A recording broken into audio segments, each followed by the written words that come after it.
Hi, hello, I'm Sam Harrison. I read, review, and discuss fantasy and science fiction books. Today, we have a discussion, and it's about why you should start a Booktube channel. I've got 6 reasons for you today. I'm going to be going through them one by one, and I think by the time you finish watching this, you're going to be like, why didn't I start my channel earlier? So I'm going to go straight in with the most bookish answer, which is that for me, I have read a lot more books. So whilst feeling a little bit of pressure to read more to be able to make more reviews and to make more content, I have actually found this a really rewarding experience because it has made me focus more on my reading, dedicate more of my time to my reading, and to give you an example, right, of how much more I read now than I read before Booktube. So let's look at 2023.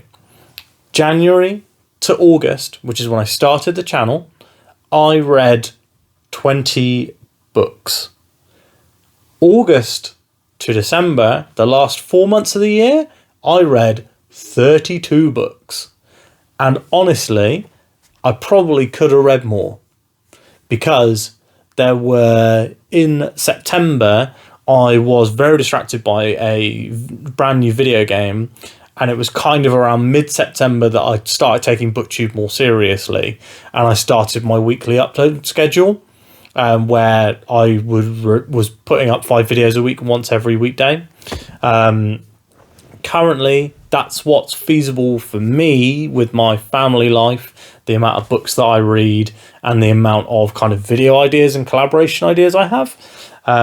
But personally, the just having that slight added pressure, and I feel like this is a good pressure as well. This isn't like when you're at university and you're on a deadline and you've got like 3 essays to write or whatever.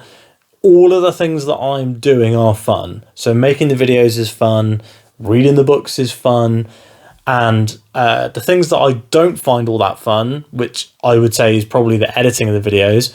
I mean, you've seen these videos, I don't really edit them. So what I tend to do with my videos is I shoot directly for the edit. So do you know what? We'll talk about this later. So reason number 1 is that you'll just read more books. And honestly, I have read so many amazing books in just the last 6 months of doing Booktube. So I don't know if I've mentioned this, but my 6-month Booktube anniversary is going to be a week today. So I have read in the last 6 months of Booktube, I think that The Great Hunt, which is what I'm reading right now, is book 40 since starting Booktube, which is incredible. Like, how cool is that? That in 6 months I've read 40 books. Whereas I would say in the 6 years before Booktube, I had maybe read 40 books. And that is with, 20 books being read in the beginning of 2023. So really excited about just reading more books, discovering more authors, and in fact, discovering more authors is one of my next big reason. So reason number 2 is that you get so many good recommendations. So for me, I have had so many books recommended to me that I probably never would have read, or that I wouldn't have prioritized and have absolutely loved. So Justice of Kings, my number 2 book of 2023, was recommended by a viewer. Empire of Silence was recommended by a viewer. Red Rising was recommended by a viewer. So all of these books that I've really enjoyed, and while Empire of Silence I have my issues with, I think as a whole the series will be incredible for me. All of those came from viewers or from friends in the Booktube community. And then also on top of that, we've got the other authors that I've read because I had a Booktube channel and I've read more of their stuff, or I have felt the push by starting the channel to do things like read The Wheel of Time. So, or in fact, go back to Golden Sun, a book that I DNF'd in 2017. I finally went back to it and read it and loved it. And you'll have seen the review that went up on the channel yesterday. It's genuinely an awesome book. Now, with Booktube as well, often a lot of times in the videos I'll be like, I'm going to talk about so many books, like I'll do like my top 10 books I want to read or something, but then I'll say, please recommend me some books, and I got a load of great recommendations off of the back of that. So if you are looking to broaden your range and have kind of no idea where to start, Booktube is a great way to get those recommendations. Now, the other thing I also want to think about is leaving my comfort zone with reading.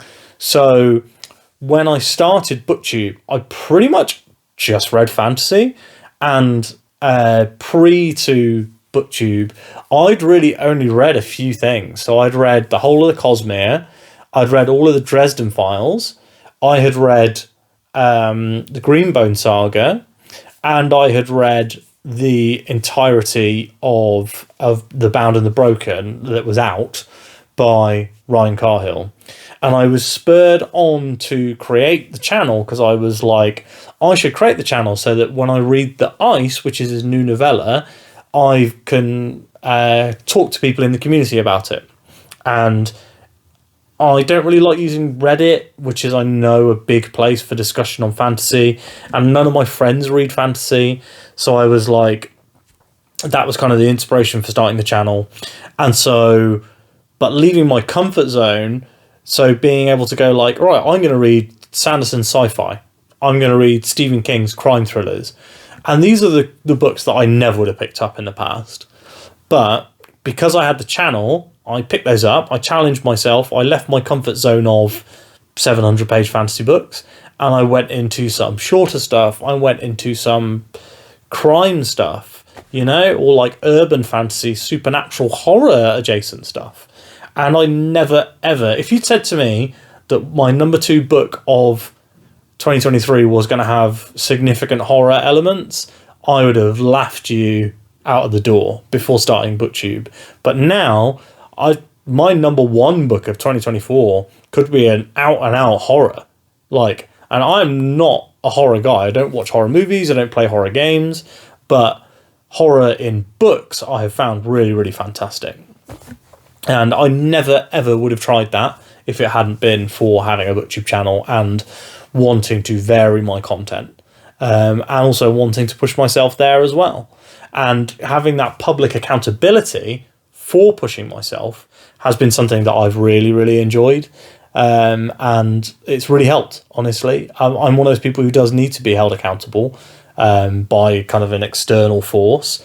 And I think that having the channel has been really good for that. And it's also stopped me in my binge reading habits where I'd be like, I'm going to read 16 books by this author. And now I vary my reading. I don't read the same author twice in a month anymore, really. And I might read a novella and a novel. But yeah, really, really enjoying the variation in my reading and taking on all these new challenges. Number 3. Now, my number 3 reason to start a Booktube channel is making new friends. I talked about it before that I don't have any friends in my real life who read like I do. So I don't know anyone who reads as much as I do. And I don't know anyone who reads as widely or who reads the specific stuff that I read. So I have one friend who's read Wheel of Time, but he's not read any other fantasy. I have one friend who's read the Cosmere, and I convinced him to read the Dresden Files, but he's not really read anything else. He's read a few things here or there, but his reading is like a secondary hobby. And then, my wife, for example, likes to read, but reads like 1 or 2 books a year, and they are stuff that I don't really like, so we can't talk about that. it's very hard for, I think, people who have the taste that fantasy and sci-fi fans have, where they want to read, 700-page chunkers about some people walking up a hill and walking down a mountain, and with complex magic systems, deep world building, thousands of named characters. A lot of this stuff, not everyone is into. So you come across this sort of thing, and then so you come across this sort of thing, and it can be quite hard to find people to talk about it. And I finished The Tyranny of Faith, right? And I loved it so much I had to talk about it. But you know where I found those new friends to talk about it? Booktube. So having a Booktube channel has made me become more active in Booktube spaces. So I'm now a really active member of Andrew Watson's Discord, for example. I have a few Booktube friends that I will DM about books if we're reading the same books, or they've read something and I want to chat to them about it. And also, one of the great things about having a Booktube channel is being able to do collaborations. So I did my Booktubers of Class of 2023 video, and through that became friends with the guys from Hardy's Books, Ross and Laura, and I became friends with Matt from Bask in the Story, and that's when we were, we're doing Wheel of Time together now, one book a month. I had the chance to have a video interview call with Andrew Watson, and that was really good, and we're pretty friendly now. I try not to bother him too much because I assume he has thousands of people messaging him. Philip Chase comments on all my videos, which is an absolute mind blow. Like, if you told me that I would start a Booktube channel, and not just that Philip Chase would comment on a lot of my videos, but that he would be the number one first commenter on one of my earliest videos, my mind would have been blown. So if you love Booktube and you want to make friends with Booktubers, start a channel, collaborate. Everyone that I have talked to has been up for collaborating. So many people are like, oh yeah, I'd love to do something. And with many of those people, it's not like I'd love to do something, and then nothing happens. Like, we've then organised to do a buddy read, we've planned it out, and we're going to do it on the channel. Or I'll be on their channel. It's such a rewarding experience. Making friends in this community has been so fun. And if you, like me, struggle to find people to talk to about books, Booktube is the way. Not only do I get to talk directly to my audience, but in Discord and in the comments of other people's videos, I also get to make those friends, to have those conversations, and it's incredibly rewarding, and it's just made my love of books grow massively. Now, speaking of collaborating, one of my favourite things on YouTube is to get invested and interested in a channel when it is growing and starting out, often before it's monetized. So a lot of my favorite channels I've been watching for a very long time. So there are many that I kind of dropped off of, but things like, for example, I was watching MKBHD, who does tech reviews. I was watching him when he was like by himself with a few thousand subscribers, like maybe 8 to 10, and now he has 10 million. I was watching Ali Abdaal when he had 8,000 subscribers. Not 8,000, sorry, he had 80,000 subscribers. Some of my favourite channels that do other stuff, like I watch a lot of running videos because I like running, and I was following the running channel, for example, when they had 10,000 subs. And all of these small channels, I feel like the investment from the channel themselves out to you as a viewer is a lot higher. I can speak from personal experience that I genuinely care about every comment. Every single comment, I will like it and reply to it, unless it's offensive, of course, in which case I do just delete it. But I'm a huge fan of the community that surrounds small channels, and I feel like I have tried really hard to do that for my channel.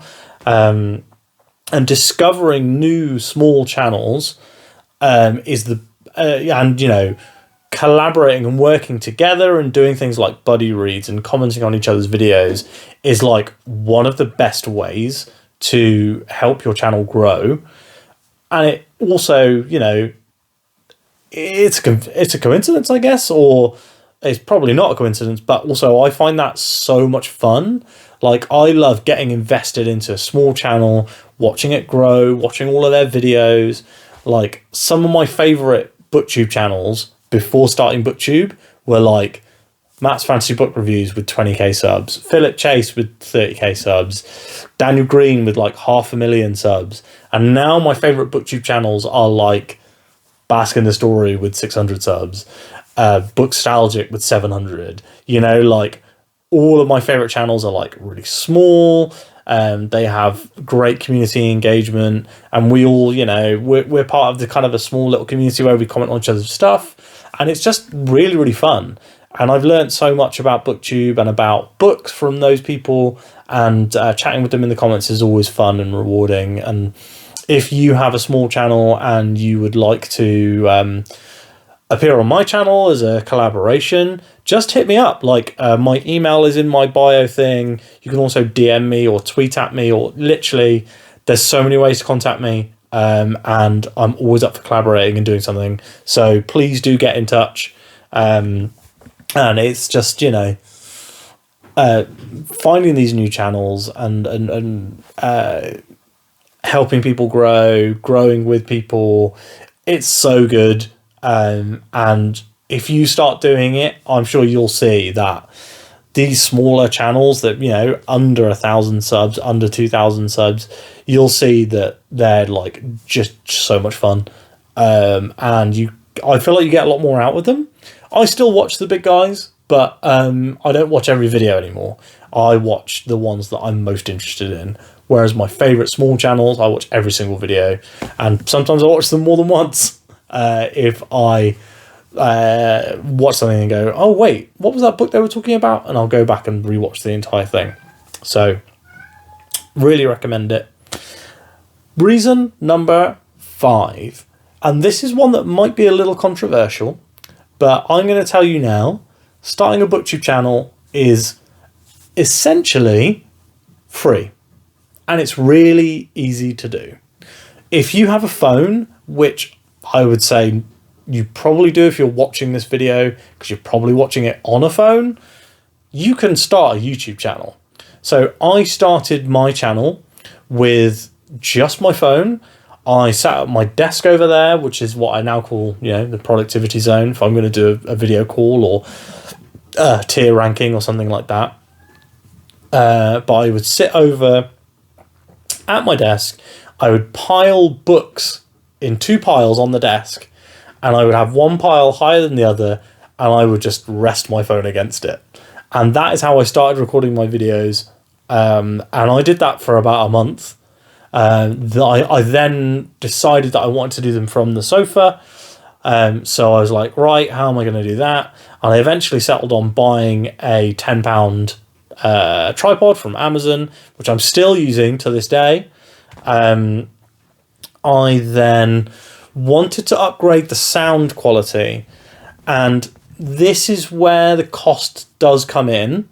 So I bought this microphone, which is an Elgato Wave 1. I did already own a microphone, but this one was a lot better for my purposes. It worked directly with my phone for the video recording. It also helps you do live streams and video call recording on my computer. So I ended up going like, right, I'm just going to spend the money. I love making videos for the channel. I want to do more collaborations, and the easiest way to do more collaborations is to have a microphone and to do video calls.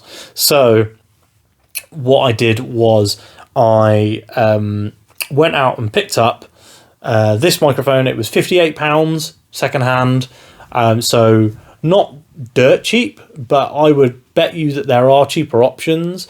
And I've been looking at and thinking about getting a lapel mic, because there's a lot of cheap ones of those on Amazon.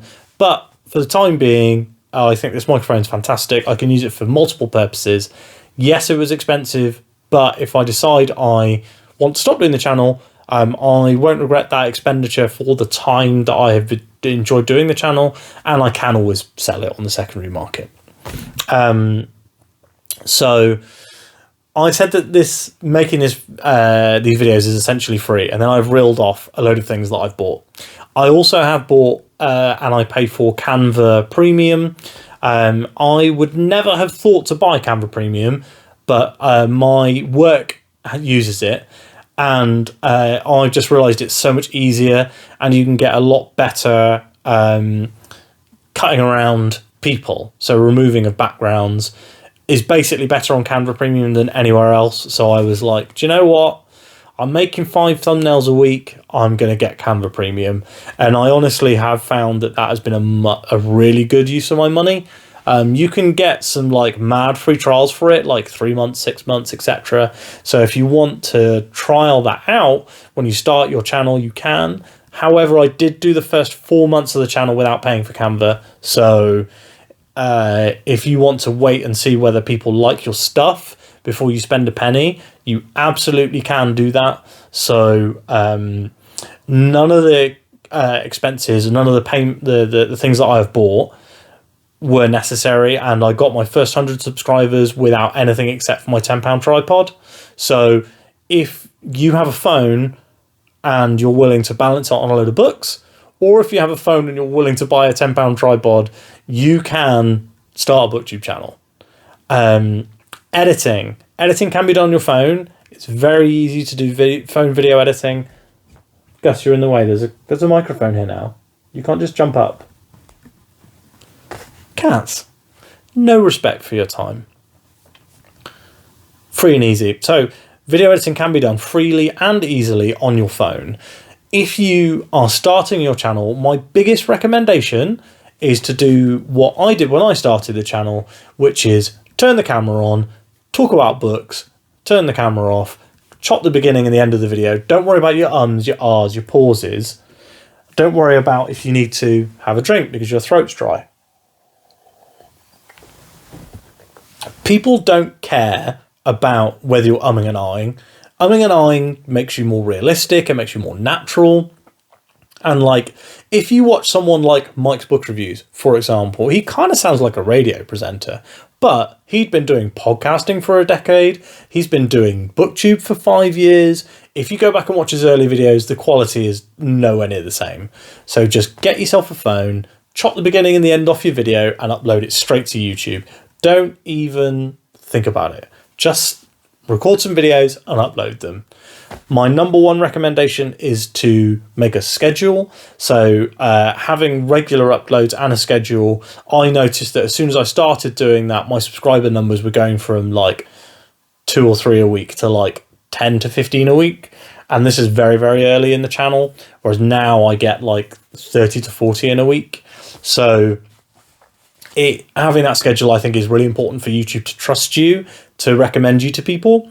And now most of my views actually come from YouTube's recommendation feed.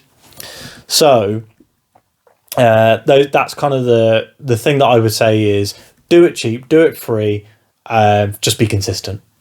And talking about editing, I edit using DaVinci Resolve, which is a free program, and you can learn how to use it to edit videos very simply for free on YouTube.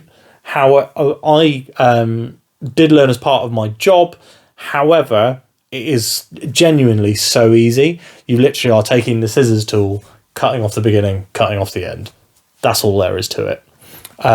Once you start adding in other tech stuff like a microphone, you do have different things to consider, but just start the channel. Don't worry about that. When you get a microphone down the line, don't buy one right away. Don't spend money on your channel until you're seeing, regular comments and things like that coming in. Once you have your channel set up and ready, then go out, get a microphone, learn how to do DaVinci Resolve editing, for example. But you can totally just edit on your phone by trimming the beginning and end. We've all done that on a video clip. It's super easy to do. In fact, there's a couple of booktubers that I follow that have smaller channels that even don't do that, and you see them start and finish the video they see them press the button, and that does not ruin my enjoyment of their videos. And in fact, I often laugh every time that happens. So, you might actually build yourself in a little gimmick there. The final reason you should start a Booktube channel is because while it's easy, it is still a challenge. And challenging yourself is incredibly important in terms of your personal growth. So if you rest on your laurels, then you will find that you are not as happy as when you are challenging yourself. So, I mean, I speak from my personal experience and from the experience of my friends. Maybe you're different, but for me, I know that I want to try new things. I want to challenge myself. And so look at my first videos, right? And then my current videos. So the quality of the video has gone up, the quality of the audio has gone up, the quality of the editing has gone up, the quality of the thumbnails has gone up. The description box is basically the same, but I feel like I'm producing much better stuff, and a lot of that is practice by doing loads of videos. A lot of that is that I am challenging myself to get better, and then when I do get better, I just keep that up. It is very, very little extra work for me to, for example, make a video with great sound. So if you're watching this and going like, oh, this seems too hard, that's not where you start. You don't start with Daniel Green, with Murphy Napier, with Mike's book reviews. You start with my newbie Booktube video, which was filmed with my phone propped up on a stack of books, with no microphone, with quite bad video quality. Start, and then the challenge is to get better as you go. And that's something that I've really enjoyed. I feel like now I'm starting to nail down some of the more difficult stuff. So I feel like I've got video and sound down now. And I think that I film basically in front of a window. There's a window right there, and the daylight coming in is the light that I use for these videos, and I found that is enough. But I think that the next challenge is probably to get like a more convenient microphone, like a lapel mic. On top of that, I would like to start filming outside of this room. So maybe doing some more reading vlogs. And every new challenge that I set myself, every new thing I want to do, I think is like making me a better person and making me more rounded and making this channel better for the people who've put their faith and trust in me by subscribing. So